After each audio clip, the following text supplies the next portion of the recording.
Well, you're probably aware that the City of Wichita is recommending that voters approve a new city sales tax. Wichita residents will vote on that in November.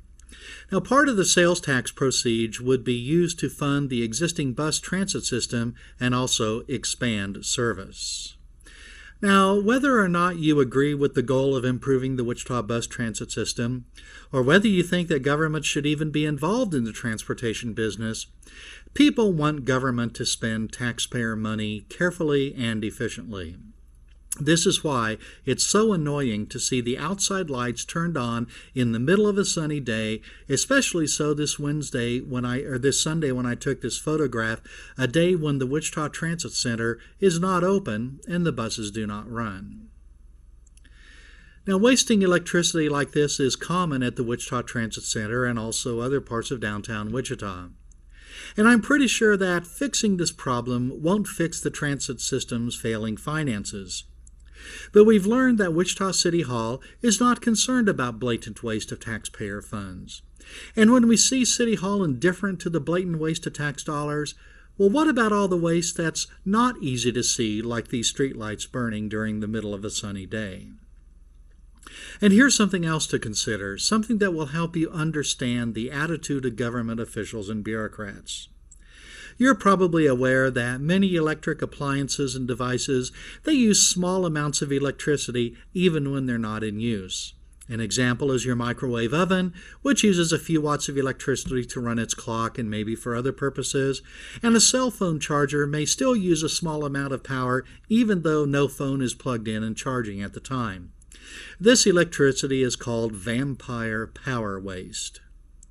Now, in order to combat vampire power waste and the harmful effect it purportedly has on Wichita's air quality, the city has run public service announcements encouraging Wichitans to do things like, unplug your microwave oven and cell phone chargers when they're not in use.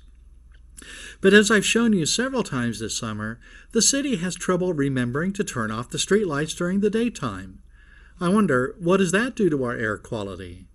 How many vampire microwave ovens does it take to equal one needlessly burning streetlight on a sunny Sunday morning? And there's something else. Each of us can choose the balance between vampire power waste and inconvenience based on our own values. If we choose to use vampire power in order to add convenience to our lives, we have to pay for it. It's a choice each of us makes for ourselves. But the Wichita City Hall bureaucrats who burn streetlights in the noonday sun are spending your money, not their own. As you make your decision on how to vote on the sales tax in November, remember the little things like this. Not that turning off the outside lights during the day is going to balance the transit system's budget, but when you see an agency, or an entire city for that matter, that wastes money like this and seems not to be concerned, that's something to keep in mind. And since we're talking about Wichita government waste, the ambitious plans for an East Wichita road project turned out to be too expensive, and the result is continued delays for Wichita drivers and purchases of land that may not be needed. This project is the intersection of Kellogg, Webb Road, and Interstate 35, or the Kansas Turnpike as we call it. The plan the city developed turned out to be too expensive, so now the city must start over and find an alternative design. Now, it's bad news that Wichita drivers will suffer through additional years of delay as they try to travel through East Wichita. The value of the lost hours sitting in traffic? It's impossible to say. But here's something that will probably be easier to appraise, and that is the waste of taxpayer dollars due to the actions of Wichita government planners. The Wichita Eagle reported last week, a court-appointed panel of 3 appraisers awarded the owners of 10 parcels a collective $19.6 million for their properties in November. The Wichita City Council approved the award as required by the court, but the amount far exceeded an internal estimate in the $4 to $5 million range.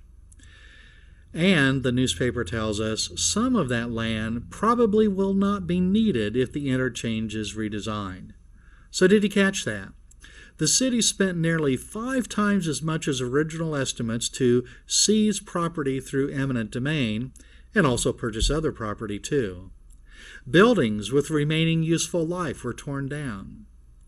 Now we learn that this land may not be needed.